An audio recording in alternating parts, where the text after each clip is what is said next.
select Sauce Gardner. Sauce Gardner is a New York Jet! Swaggy Sauce Gardner. I love Sauce. I love his tape. I love his press technique. I love his confidence. He has everything you want to see in the position. And I think Robert Saleh in this scheme is perfect. It's a hand-in-glove fit for him, man. Garrett Wilson. It's Garrett Wilson! The New York Jets have just got two big-time playmakers! I believe that Garrett Wilson is going to be the most impactful rookie receiver in this class. And I think we see Zach Wilson play like he did the last 6 games of the year, times 10, and have a phenomenal second season. Wow, you think? Yeah! Yeah! Let's Jermaine Johnson! Breece Hall, running back, Iowa State. Breece Hall, oh my God, they got him! They went offense. They went with the best running back in the draft. Jeremy Ruckert, oh my God! The Long Island native is a New York Jet! J-E-T-S, Jet! Let's go!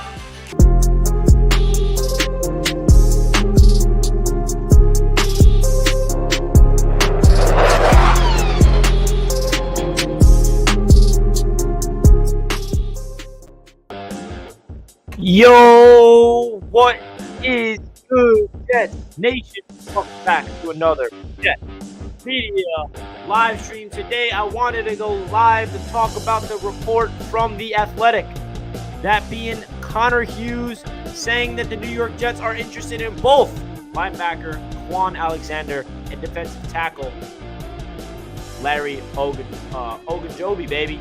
So, today we're going to be talking about both of these players and why if the New York Jets get both of these, or at least one of these, it is a pretty darn big deal because the New York Jets are continuing looking to add to the roster, and these are the two names to look out for to be the newest members of the New York Jets.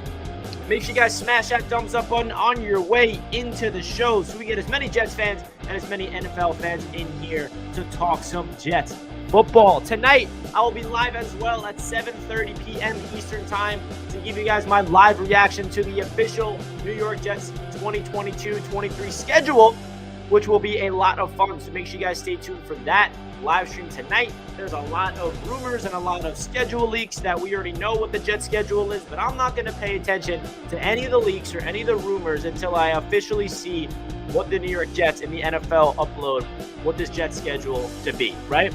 So that's really what to expect in today on my channel on Jets Media. So again, guys, welcome into the channel. If you guys are not already, make sure you smash that thumbs up button. And today we're going to be talking about these two players. So let's start off with Kwon Alexander to get this party started. And shout out to everybody in the chat tuning into this live or you're watching this on replay. I appreciate everybody tuning in to Jets Media as always. So Kwon Alexander is a player that is turning 28 years old in August. So he's still got a lot of juice left in the tank. And I think that every single Jets fan understands that the one weakness on this team is linebacker. There's a lot of players that, or should I say, there's a lot of, concern with the linebacker unit, especially depth. We have a really good player that's going to be starting and being the quarterback of the defense, that being in CJ Mosley. But we don't have a guy that's young that we can expect to be the long-term solution at linebacker. And then we have Quincy Williams, who we claimed on the waiver wires last year, who really stepped up and played really good football. And the Jets coaches are expected to, really unlock him. And they are really high on Quincy Williams, as well as the two rookie linebackers last year that are going into year number 2, and Hamza Nasruddin and Jamie Sherwood. And then Delshon Phillips is still on the roster to compete. So there's still a lot of players that are on the market that the Jets could be interested in bringing in. And one of them is Kwon Alexander, who used to play for Robert Saleh in the San Francisco 49ers system for 2 years in 2019 and 2020. So if you look at Kwon Alexander's, career, he started off in Tampa Bay in 2015, and he had his career season in year number 2 with Tampa Bay. That was in 2016. He had 145 total tackles, 108 solo tackles, and just was dominant for that entire season. One of the best linebackers in the league that year. And then he was on the Buccaneers for 4 seasons, and then he signed with the 49ers, and then he got started to get a little banged up. He got hit with the injury concern, hit with the injury bug, played 8 games with San Francisco in 2019, 5 games with San Francisco in 2020, and then last year The past 2 seasons, actually, he was with the New Orleans Saints, 7 games in 2020 and then 12 games last year. So this is a player that definitely has been, unfortunate in terms of not being able to stay on the field. But I do not see why the New York Jets would not be interested in take a flyer on a guy who still has a lot of juice left in the tank. And if he's healthy, he's a big-time talent that will help out this defense at a position of desperate need. We do not have quality depth because if you think about what we have in the linebacker position, it's great in terms of the top, right? I like CJ Mosley, but what happens if CJ goes down? And I don't want to, put that in the universe or anything, but injuries do happen. Injury is a part of football. So I don't really like the depth behind CJ Mosley. So I think it would be smart if the Jets can get Kwon Alexander because I know he has injury problems. I know that he's a player that struggles to stay on the field. But if you can get a cheap contract with him for a 1-year deal, there's no reason why you should not do this. We're in the 3rd phase of free agency after the NFL draft. There's still players available. You can't expect any of these guys to look for big-time contracts because if they were getting big-time contracts, that is what the first phase of free agency is all about. Now, if you get into Larry Ogunjobi, he's a player that has injury concerns as well because he's coming off foot surgery that he got after the wild card game against the Raiders. Now, Larry Ogunjobi is a player that signed a big-time contract with the Chicago Bears when free agency first opened. They agreed to a verbal contract, $40 million over 3 years, $26 million in guaranteed money, and then the contract fell through, and he did not end up signing with the Chicago Bears because he failed his physical, and I'm sure that the Bears saw his foot, they saw that he's recovering from surgery, and they did not feel comfortable giving him a contract like that where he's going to be getting a big-time contract for the next 3 years and a lot of guaranteed money, that being around 26, 27 mil. So now Larry's looking for a new home, and this is a player that's coming off a 7-sack season. It was a big reason for that Cincinnati Bengals defensive turnaround last year. Now, if the Jets can get Larry Ogunjobi in the building for a cheap contract to take a flyer on him, I'm all for it, right? Because you look at it where this Jets team is right now, the defensive line is not an issue. The defensive line has depth. It has talent. But why not add to a position that already has talent, already has depth, with a player that is a boom or bust in terms of a free agent signing, where I'm sure that Larry Ogunjobi is not going to look for another contract like he did with the Chicago Bears, $40 million for 3 years. I think him and his agent understands that now with his rehab and his foot surgery and his foot problem, he's not going to get a contract like that. So if I'm the New York Jets, I offer a 1-year deal, all guaranteed money up front, where you play this year, you get your money, a lot of incentives involved as well, and you take a flyer because if Larry all of a sudden gets healthy midway through the season or the first part of the season and he's on the field and he's part of this rotation with Quinnen Williams and John Franklin Myers and Sheldon Rankins and Solomon Thomas and Jonathan Marshall and that interior defensive line, oh my gosh, this Jets defensive line could be that good. So I'm okay with it. The reason why both of these players are still free agents is not because of their talent. It's not because of their age. It's not because of their, ability to play football. It is the injury problem. That is the reason why these two players are still on the market. So don't get it twisted thinking like, oh, these two players are bums. Why would we want two players that are not signed yet? There's a reason they're not signed yet. No, the reason is they are both recovering from injuries, and Kwon Alexander just simply does not have a lot of football. In the last 5 seasons, he has not played a lot of games. Kwon Alexander, 6 games in 2018, 8 games in 2019, 5 games in 2020, 7 games in 20. I just realized he was on the Niners, and then he went to the Saints in the midway through the season. So that's not one full season. So he played 12 games in 2020, 12 games in 2021. That's a little better. So he played 12 games in back-to-back seasons. If we can get 12 games out of Kwon Alexander, sign me up, man. So let me know your guys' thoughts down below in the comments, or if you're watching this live right now in the chat, if you guys feel like you'd be interested in one of these guys. Let me know if you want both of them, or you just feel like one of them will be good enough. And if you want just one of them, which one is it? I would love to hear your guys' thoughts down below in the comments if you're watching this on replay, or if you're watching this live let me know in the chat right now. I'd love to hear what you guys have to say. And of course, guys, please make sure you smash that thumbs up button for your boy. I greatly appreciate each and every one of you guys tuning into the show. We have 75 people watching this live with only 26 likes. So make sure you do me a favor and hit that thumbs up button for your boy. And let's get as many Jets fans and NFL fans in here as possible to talk about this topic of the New York Jets being interested in both Kwon Alexander and Larry Ogunjobi, according to Connor Hughes of The Athletic. We're going to have a bigger stream tonight, so don't you guys worry. If you see me end this stream a little early, don't worry. We'll be live at 7:30 to react to the NFL schedule release on NFL Network and where the New York Jets will be going week number 1. Whether that's home or whether that's away, I'm excited to figure out where the New York Jets are going to be playing throughout this entire season. How many primetime games are we going to get? How many games are we going to be able to, are we going to have a 4-game stretch reversing 4 dominant teams? Are we going to start off the season with 4 tough opponents? What is the schedule going to like, man? I'm going to be like, I'm really excited to see what that's going to be about.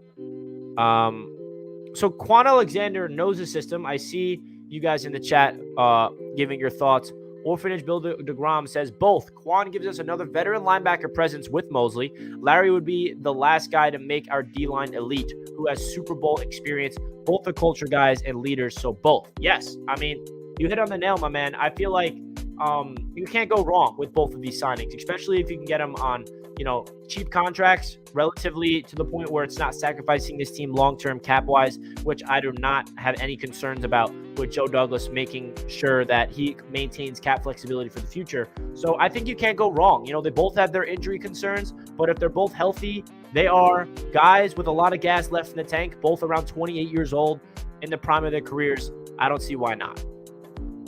Kwon is a risk. That is why 1-year prove-it deal sounds appropriate. I agree, VR. I agree.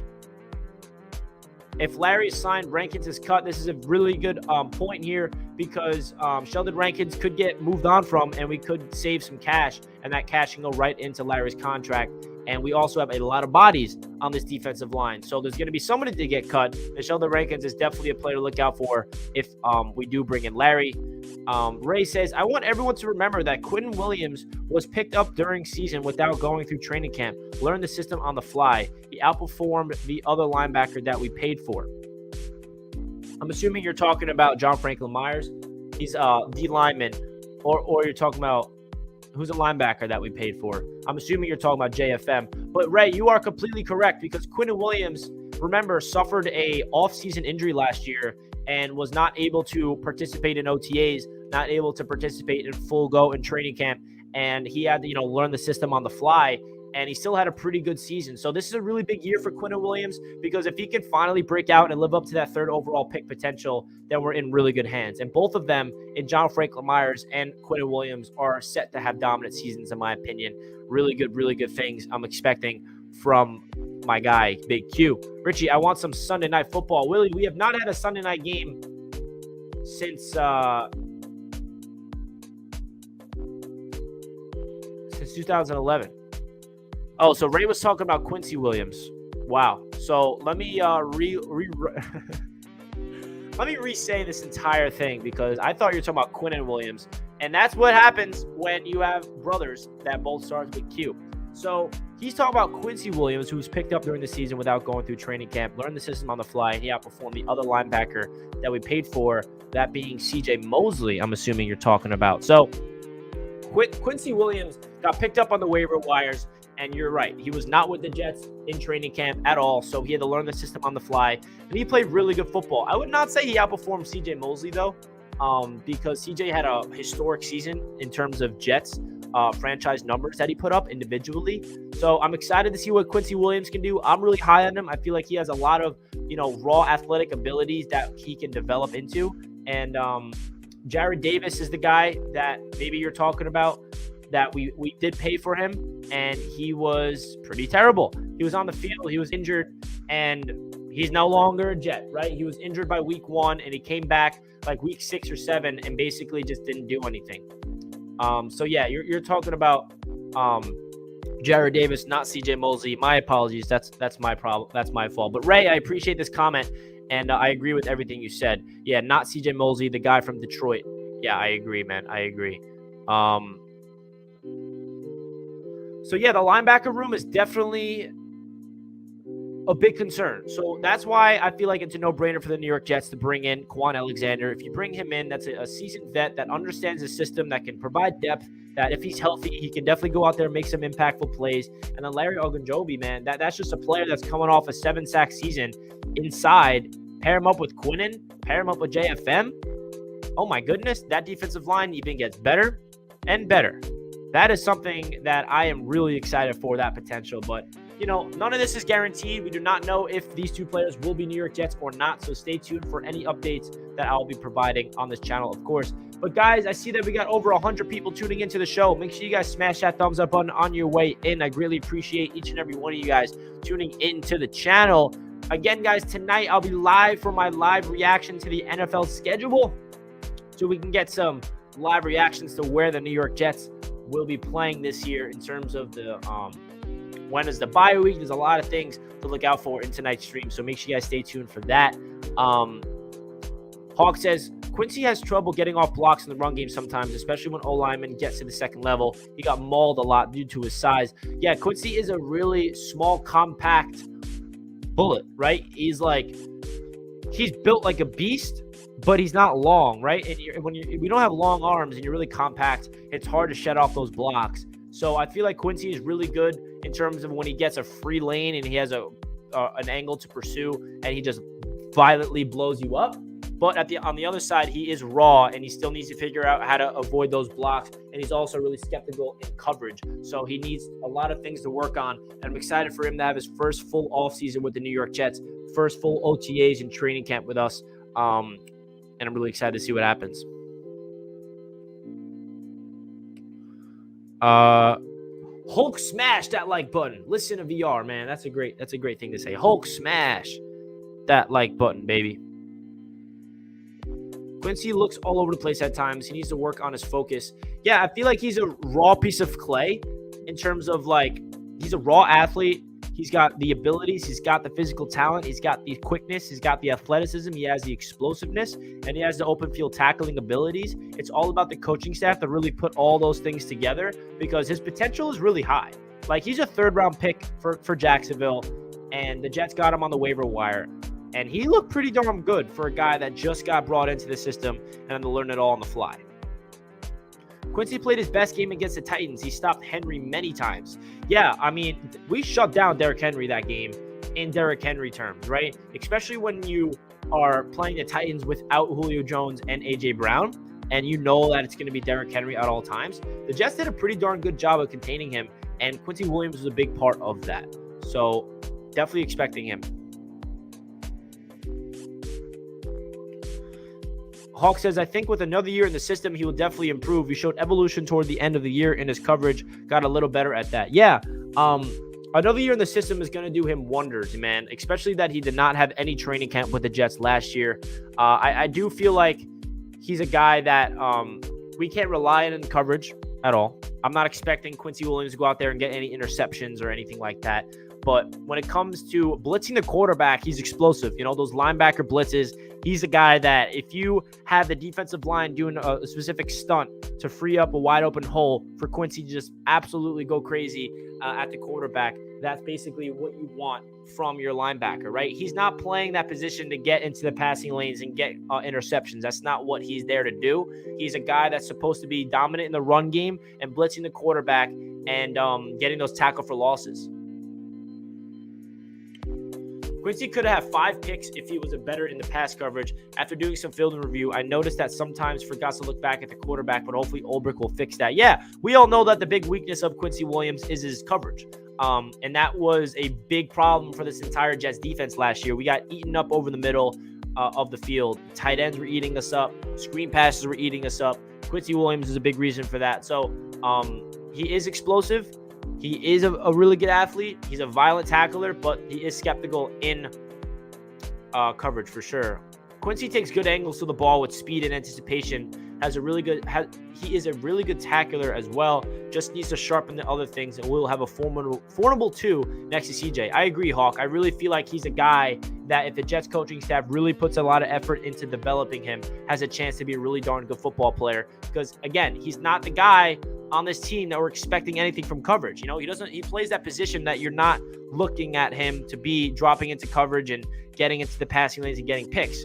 That would be great. But he's that guy that's supposed to be, you know, blitzing the quarterback, stopping the run, shedding off blockers, and just being that punch, right? Being that violent missile that can just lay a boom and set an identity and set a form of the game, right? If you start off the game with Quincy Williams just getting a crazy blow-up tackle for loss, that sets a tone. And I feel like his hard-hitting ability really is a good thing for Robert Saleh to develop. Richie, who do you want to face week 1? Great question. I would love to face a division rival, to be honest. I'd love to face the Patriots or the Dolphins at home. Maybe the Bills, I guess. Preferably the Dolphins or the Patriots for sure. I just feel like the Jets, the one thing about them this year that I'm really going to look for, and every Jets fan should feel the same exact way, is we absolutely need to be competitive within the division this year. There's no excuses. We're 0-6 in the division way too frequently. We need to beat the Miami Dolphins and beat the New England Patriots and be competitive against the Bills. If we lose both games against the Bills, I'm not complaining because they are that good of a football team. At least I'm really hoping for at least a competitive game, but I would love a home opener against the Patriots again, or a home opener against the Dolphins. I know some people want us to verse like a crappy team to, you know, start it off hot, but why not verse a division rival, baby? Dan says, our linebackers were trying to do everyone's job around them. Due to such bad play with our upgrades, they can focus on just their jobs, and it will be far better not having to make up for everyone else. Great point here from Dan. You know, the addition of Kwon Alexander will help this out as well, potentially, but I feel like CJ Mosley had a lot on his plate last year. And now Quincy Williams, another year in the system, and all the talent around him being better, the defensive line getting upgraded, the secondary being upgraded, it's only going to benefit the linebackers. You are completely right, Dan. Great point here. Correct me if I'm wrong, but weren't we a top 3 defense the first couple of games last season? I think you're onto something, Kareem. I remember this defense being pretty darn good last year in the first 3 games of the season. I don't think the first 3, because week 3 we kind of got blown out for the Broncos, but I think the big reason why we got blown out is because the offense was so bad. I remember that game against the Patriots, the home opener. I was there, and not gonna lie, we could have won that football game if Zach Wilson just didn't have a rookie, you know, nightmare game where he throws 4 interceptions. Like, our defense put us in a situation to win that game against the Patriots. They were all over the place. That's when we were the most healthy at that time. That's when we had, you know, a lot of guys making plays all over the field, and we were containing Mac Jones. We were doing pretty good in the first half, but the offense just kept turning the ball over, and you're not going to win a football game if your quarterback throws 4 interceptions. So, Kareem, you are correct, man. This defense was looking good to start off the year, but then the injuries hit and the youth hit, and then we just gave up like 5 straight games with felt like 40 bombs, and that's totally inexcusable. The defense was so bad for the rest of the season outside the first 3 games. Pats are not great this year. If we beat them week 1, it won't matter. Jets will be pumped. Hell yeah, man. Give me them. Was the rumors about Jets-Pats Sunday night week 1, but I highly doubt the NFL would ever put the Jets on Sunday Night Football after a 4-13 season. Yeah, I'm not buying those rumors until tonight. That's all I'll say. Thank you. Offense did not play complimentary. Yeah, it's true. The offense was atrocious to start the season. The defense was pretty darn good, and then all of a sudden it kind of flipped on its head. The defense was an abomination. It was terrible, and then the offense started clicking, and we just couldn't be in the ball game. So I'm expecting a big-time jump from the offense right out of the gate, right? You can accept the Jets' offense struggling early last year because it's a rookie offensive coordinator, rookie head coach, rookie quarterback, brand new system. Everything is just being installed. So, for the offense to struggle early on last year, it wasn't a shocker to me, but that is not an excuse this year. It's year number 2 in the system, year number 2 for Zach, year number 2 for LaFleur. A lot of more talent and depth added, especially on the O-line. This offense should be ready to go immediately. Week number 1, they should be putting up 25-plus points. I don't care who we're versing. Let's see Sunday night game against the Packers or the Patriots. I don't know, man. It'll be really crazy if the Jets get on Sunday Night Football. We have not been on Sunday Night Football in like 10 years. I'm definitely expecting a Thursday or a Monday night game. the Jets could get a game flex on Sunday Night Football like the Bills did in 2019 if they have a good record. Yeah, we could, late in the season if we're like somehow 8-4 or something like that. I could see it happening. Man, that reality sounds pretty ridiculous. 8-4 through 14 games. I'm not expecting that, but anything could happen, right? Anything could happen. So, guys, welcome into the show. If you're just tuning in for the first time, do me a favor, smash that thumbs up button for your boy. I greatly appreciate that. And I also have a big announcement to make on my channel soon, and I'll give you guys a little update on what it's going to be about, a little teaser without giving you the full details. So this is the first time I'm mentioning this. If you guys saw my tweet and my post on the community tab, you guys saw that I have an announcement to make that I'm excited about. So tonight, when we find out the schedule release, that's when we're going to figure out when I'm going to be able to do this. But stay tuned, because one game during the season, I am going to organize a Jets media tailgate and a Jets media game where I'm going to be able to get a lot of tickets in the same section where you guys can buy the tickets and come to the game with me. We'll tailgate together. We'll be sitting in the same section watching the Jets together, and we'll also get post-game access to the field and be able to be on MetLife, be on the MetLife turf after the game, hopefully a W, and everybody that buys the tickets and joins that Jets media game, we're all going to take pictures together, make some photos and videos, and you guys will be featured on the channel, of course, and I'm trying to make it a big event. So stay tuned for more details. I don't know which game I'm doing yet. Tonight we'll figure out the schedule. So keep an eye out for that. If you're interested in going to a Jets game and going with me, and I just want to be more interactive with my subscribers and meet you guys in person and watch some Jets football games together. So again, if you're interested in that, make sure you guys stay tuned for more details. I'll be posting it on Instagram and Twitter and of course here on YouTube to keep you guys in the loop. So stay tuned for that. And man, I'm really excited to finally see the schedule so we can figure out what game I want to go to with you guys. So that's going to be a lot of fun. I definitely want to organize some things where that's going to be a yearly thing, where I'm trying to make this a yearly thing where Jets Media has a lot of people there. And I don't know. I just have this vision that I really hope happens. So that's a little update of what I was talking about, of a special announcement to make. So we will see. Where do I get my Jets jerseys from? I get them right from the Jets website. I just get them straight from the Jets website. I don't do any fake jerseys or anything. I get them right from the Jets website. I also bought a brand new jersey. I got a Spotlight White Sauce Gardner jersey, and it says sauce on the back. So you'll be seeing that up there pretty soon when it comes in. That sounds dope. I hope to see you there, JJ. When I get the tickets and the tickets go on sale, I'll let you guys know. Tickets will be limited, but of course, anybody can go to that game and show up to the tailgate. But if you buy tickets with me, then you get post-field access, which is going to be pretty darn cool.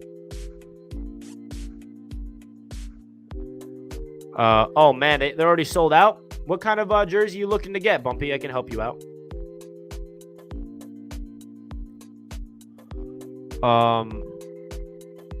Damn, they don't have any left. That's unfortunate. I'm sure they'll restock soon. NBA Escape. I think a record is going to be 9 win, 10 losses. 9 and 10. I don't think you can go 9 and 10. It's 9 and 8. If you, right? Yeah. It's 9 and 8. I'd be okay with 9 and 8, my man. 9 wins.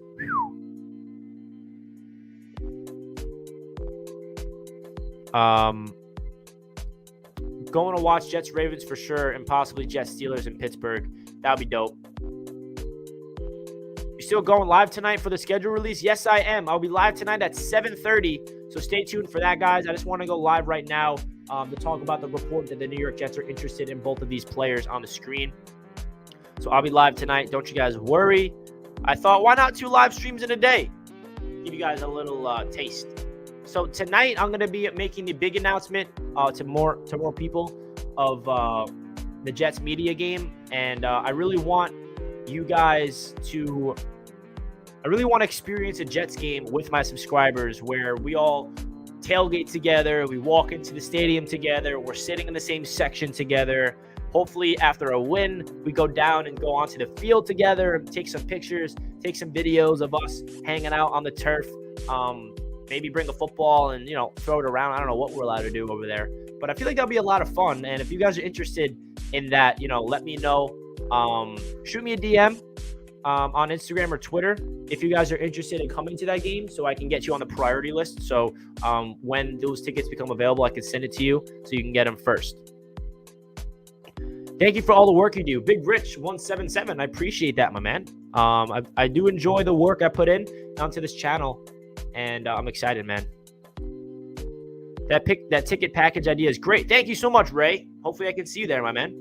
Trying to get as many of my Jets media subscribers all in one area at one time, all enjoying a Jets game.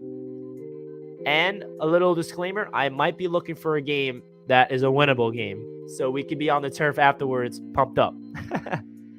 Alfonso's down. Alfonso, let me know your details. Shoot me a DM, and I'll try to get a list together of the people that are interested so I get a good idea of the amount of tickets, because I need to buy a certain amount of tickets for this to happen. And then I'll know more details in the future for sure. Based on the leaked schedule, I have the Jets going 8-9. However, Bills are last game and they may rest players. Don't look at that. That leaked schedule is not real. That's for sure. But we'll see tonight for it to be for sure. All right, guys. So I'm probably going to wrap up the stream here. Just want to go live for a half hour to break down these two players. Again, to recap what the stream was all about, the New York Jets are interested in linebacker Kwon Alexander and defensive tackle Larry Ogunjobi. I don't know if the Jets are going to sign either of them or both of them or one of them. We will find out in the next couple of days or the next week or two if they do bring it in. I'm really excited to see if they do sign them. And Big Rich says, where would you post the news of tickets? I'll be posting the news on Twitter. I'll be posting it on Instagram, and I'll be posting it here on YouTube. I post a lot on my community tab about this information, and I'll go live as well. Like, I'll make an entire live stream about this topic saying, come to the Jets game with me, and I'll put the link up, and there'll be like a designated link where you guys can go on there and buy the tickets, and it'll be first come, first serve. So stay tuned for that. I'm really excited about this. Talking to a Jets ticket sales rep to really help me out and organize this group event, and I feel like it's gonna be a lot of fun. So stay tuned for more details on that. And let's go Jets, and I'll see you guys tonight. I'll be live tonight at 7:30 to talk about the New York Jets schedule, baby. Let's go Jets. Hit the like button if you guys are not already, and I appreciate all the support. Love you all. Let's go Jets. See you guys tonight.